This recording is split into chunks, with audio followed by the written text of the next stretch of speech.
ನಮಸ್ಕಾರ. ದಕ್ಷಿಣ ಕನ್ನಡ ಜಿಲ್ಲೆಯ ಉಳ್ಳಾಲದ ನೇತ್ರಾವತಿ ನದಿ ತೀರದಲ್ಲಿ ಪಶ್ಚಿಮ ಬಂಗಾಳ ಮೂಲದ ಯುವತಿಯನ್ನ ರಿಕ್ಷಾ ಚಾಲಕ ಸೇರಿದಂತೆ ಮೂವರು ಸೇರಿ ಸಾಮೂಹಿಕ ಅತ್ಯಾಚಾರ ಎಸಗಿರೋ ಆರೋಪ ಕೇಳಿಬಂದಿದೆ.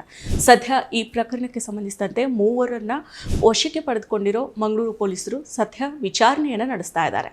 ಮುನ್ನೂರು ಗ್ರಾಮ ಮತ್ತು ಉಳ್ಳಾಲ ನಗರಸಭೆ ಗಡಿಯಲ್ಲಿರೋ ಬೋಳ್ಯಾ ಹೌಸ್ ಸಮೀಪ ಬುಧವಾರ ತಡರಾತ್ರಿ ಈ ಘಟನೆ ನಡೆದಿದೆ. ಗಾಯಗೊಂಡಿದ್ದ ಯುವತಿ ತಡರಾತ್ರಿ ಪಕ್ಕದ ಮನೆಯೊಂದರಲ್ಲಿ ನೀರು ಕೇಳಿದ ನಂತರ ಈ ಘಟನೆ ಬೆಳಕಿಗೆ ಬಂದಿರೋದಾಗಿ ವರದಿಯಾಗಿದೆ. ಯುವತಿ ಉದ್ಯೋಗ ಅರಸಿ ಬಂದಿದ್ದು ಕೇರಳದ ಉಪ್ಪಳದಲ್ಲಿ ವಾಸ ಆಗಿದ್ಲು. ಸ್ನೇಹಿತನ ಜೊತೆಗೆ ಮಂಗಳೂರಿಗೆ ಬಂದಿದ್ದ ವೇಳೆ ಇಬ್ಬರ ಮಧ್ಯೆ ಗಲಾಟೆಯಾಗಿದೆ. ಈ ವೇಳೆ ಸ್ನೇಹಿತ ಆಕೆಯ ಮೊಬೈಲ್ ನೆಲಕ್ಕೆ ಎಸೆದು ಹಾನಿಯನ್ನ ಮಾಡಿದ ಅಂತ ತಿಳಿದು ಬಂದಿದೆ. ಈ ಕಾರಣದಿಂದ ಮಹಿಳೆ ಮಧ್ಯರಾತ್ರಿ ಹೊರಗೆ ಬಂದು ರಿಕ್ಷಾ ಚಾಲಕನ ಬಳಿ ಸಹಾಯವನ್ನ ಕೇಳಿದಾಳೆ. ಸಹಾಯ ಮಾಡೋ ನೆಪದಲ್ಲಿ ರಿಕ್ಷಾ ಚಾಲಕ ಆಕೆಯನ್ನ ರಿಕ್ಷಾದಲ್ಲಿ ಕರೆದುಕೊಂಡು ಹೋಗಿ ಮೂವರ ಜೊತೆ ಸೇರಿ ಅತ್ಯಾಚಾರ ಎಸಗಿರೋ ಬಗ್ಗೆ ಆಪಾದನೆ ಕೇಳಿಬಂದಿದೆ. ಯುವತಿ ತಡರಾತ್ರಿ ಸ್ಥಳೀಯರೊಬ್ಬರ ಮನೆ ಬಾಗಿಲನ್ನ ಬಡಿದಿದ್ದು ನೀರನ್ನ ಕೇಳ್ತಾ ಇದ್ದಂತೆ ಅಲ್ಲೇನೆ ಪ್ರಜ್ಞೆ ತಪ್ಪಿ ಬಿದ್ದಿದ್ದಾಳೆ. ಮನೆ ಮಂದಿ ಪೊಲೀಸರಿಗೆ ಮಾಹಿತಿಯನ್ನ ನೀಡಿದ್ದು ಪ್ರಕರಣ ಬೆಳಕಿಗೆ ಬಂದಿದೆ.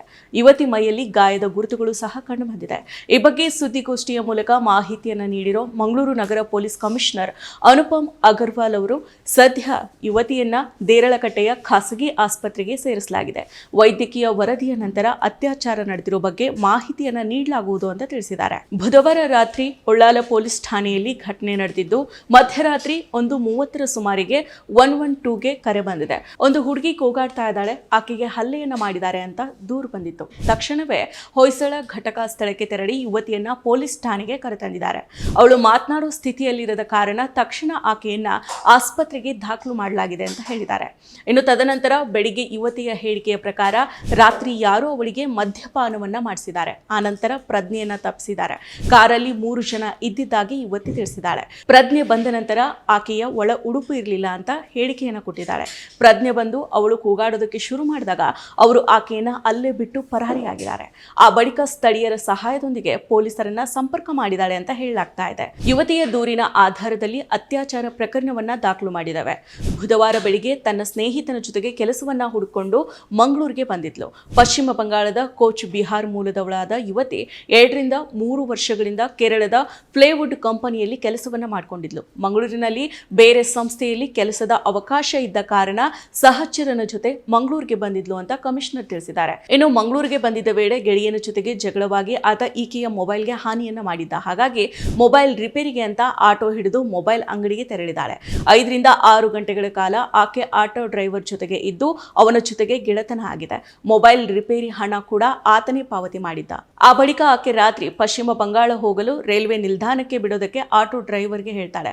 ಆದರೆ ಕಂಕನಾಡಿ ರೈಲ್ವೆ ನಿಲ್ದಾಣಕ್ಕೆ ಹೋಗದೆ ಆಟೋ ಡ್ರೈವರ್ ಮತ್ತಿಬ್ಬರ ಗೆಳೆಯರನ್ನ ಕರೆಸಿಕೊಂಡು ಬೇರೊಂದು ಜಾಗಕ್ಕೆ ಹೋಗ್ತಾರೆ. ಆ ಜಾಗದಲ್ಲಿ ಆಕೆಗೆ ಚೆನ್ನಾಗಿ ಮದ್ಯಪಾನವನ್ನ ಮಾಡಿಸಿ ಆಕೆ ಪ್ರಜ್ಞೆಯನ್ನ ತಪ್ಪಿದ್ದು ಪ್ರಜ್ಞೆ ಬಂದಾಗ ಅತ್ಯಾಚಾರ ನಡೆದಿರೋದು ಆಕೆ ಗಮನಕ್ಕೆ ಬಂದಿದೆ.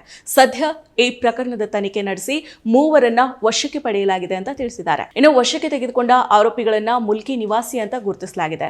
10 ವರ್ಷಕ್ಕಿಂತ ಹೆಚ್ಚು ಕಾಲ ಆಟೋ ಚಾಲಕನಾಗಿ ದುಡಿತಾ ಇದ್ದ ಪ್ರಭುರಾಜ್ ನಿನ್ನೆ ಮಧ್ಯರಾತ್ರಿ 7:30 ಸುಮಾರಿಗೆ ಆಕೆಯನ್ನ ಆಟೋದಲ್ಲಿ ಪಿಕಪ್ ಮಾಡಿದ್ದ. ಆ ಬಳಿಕ ಪ್ರಭುರಾಜ್ ಕುಂಪಲ್ ನಿವಾಸಿ ಎಲೆಕ್ಟ್ರಿಷಿಯನ್ ಕಾರ್ಯನಿರ್ವಹಿಸೋ ಮಿಥುನ್ ಹಾಗೂ ಮಂಗಳೂರಿನಲ್ಲಿ ವಾಸ ಮಾಡೋ ಮತ್ತೋರ್ವ ಗೆಳೆಯ ಮಣಿ ಎಂಬಾತನನ್ನ ಕರೆತರುತ್ತಾರೆ. ಈ ಮೂವರು ಆಕೆಗೆ ಚೆನ್ನಾಗಿ ಕುಡಿಸಿ ಅವರು ಕೂಡ ಚೆನ್ನಾಗಿ ಕುಡಿದು ಅತ್ಯಾಚಾರವನ್ನ ಎಸಗಿದ್ದಾರೆ. ಯುವತಿ ತನ್ನ ಹೇಳಿಕೆಯಲ್ಲಿ ತನ್ನ ಮೇಲೆ ಅತ್ಯಾಚಾರ ಆಗಿರೋದಾಗಿ ಹೇಳಿದ್ದಾಳೆ. ವೈದ್ಯಕೀಯ ವರದಿ ಬಂದ ಬಳಿಕ ಅತ್ಯಾಚಾರ ಆಗಿದೆಯೋ ಇಲ್ಲವೋ ಅನ್ನೋದನ್ನ ದೃಢಪಡಿಸಲಾಗುವುದು ಅನ್ನೋದಾಗಿ ಕಮಿಷನರ್ ಅನುಪಮ್ ಅಗರ್ವಾಲ್ ಅವರು ಹೇಳಿಕೆಯನ್ನ ನೀಡಿದ್ದಾರೆ. ದೇಶವನ್ನ ರಾಮರಾಜ್ಯ ಆಗಿ ಕಾಣಬೇಕು ಅಂತ ಮಹಾತ್ಮ ಗಾಂಧೀಜಿಯವರು ಕನಸನ್ನ ಕಂಡಿದ್ರು. ಆ ಕನಸನ್ನ ನನಸು ಮಾಡ್ತೀವಿ ಅಂತ ಪ್ರತಿ 5 ವರ್ಷಕ್ಕೊಮ್ಮೆ ಅಧಿಕಾರದ ಚುಕ್ಕಾಣಿಯನ್ನ ಹಿಡಿತಾ ಇರೋ ಸರ್ಕಾರಗಳು ಹೇಳ್ತಾನೆ ಇದ್ದಾವೆ. ಆದ್ರೆ ಇಂದಿಗೂ ಕೂಡ ಆ ಕನಸು ಕನಸಾಗಿನೇ ಉಳಿದಿದೆ.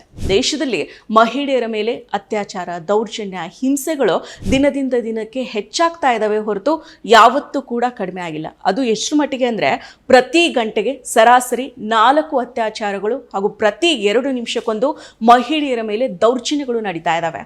ಇನ್ನು ಅತ್ಯಾಚಾರ ಪ್ರಕರಣಗಳಲ್ಲಿ ಆರೋಪಿ ಮುಸ್ಲಿಂ ಆಗಿದ್ರೆ ಕೂಡಲೇ ಬಂದು ಪ್ರತಿಭಟನೆಯನ್ನು ನಡೆಸೋ ಸಂಘ ಪರಿವಾರದವರು, ಆರೋಪಿ ಹಿಂದೂ ಆಗಿದ್ರೆ ಆ ಪ್ರಕರಣ ಯಾವುದು ಅಂತಾನೂ ನೋಡಲ್ಲ, ಪ್ರತಿಭಟನೆಗೂ ಇಳಿಯಲ್ಲ. ಈಗ ಈ ಪ್ರಕರಣದಲ್ಲಿ ಆರೋಪಿ ಸ್ಥಾನದಲ್ಲಿ ಮುಸ್ಲಿಂ ಹೆಸರು ಇಲ್ಲದೆ ಇರೋದಕ್ಕೆ ಸಂಘ ಪರಿವಾರದ ಪತ್ತೆನೇ ಇಲ್ಲ. ಅದೇ ಮುಸ್ಲಿಂ ಆರೋಪಿ ಸ್ಥಾನದಲ್ಲಿ ಇದ್ದಿದ್ರೆ ಸದ್ಯ ಮಂಗಳೂರಿನಲ್ಲಿ ಈಗ ಪರಿಸ್ಥಿತಿನೇ ಬೇರೆ ಇರ್ತಾ ಇತ್ತು. ಸಂಘ ಪರಿವಾರದವರು ಆರೋಪಿಯನ್ನ ಆರೋಪಿಯಾಗಿ ನೋಡದೆ ಹಿಂದೂ ಮುಸ್ಲಿಂ ಅನ್ನೋ ಆಂಗಲ್ನಲ್ಲಿ ನೋಡೋದನ್ನ ಬಿಡಬೇಕಾಗಿದೆ. ನೊಂದ ಮಹಿಳೆಗೆ ನ್ಯಾಯವನ್ನ ಒದಗಿಸೋ ನಿಟ್ಟಿನಲ್ಲಿ ಎಲ್ಲರೂ ಕೂಡ ಕೆಲಸವನ್ನ ಮಾಡಬೇಕಾಗಿದೆ.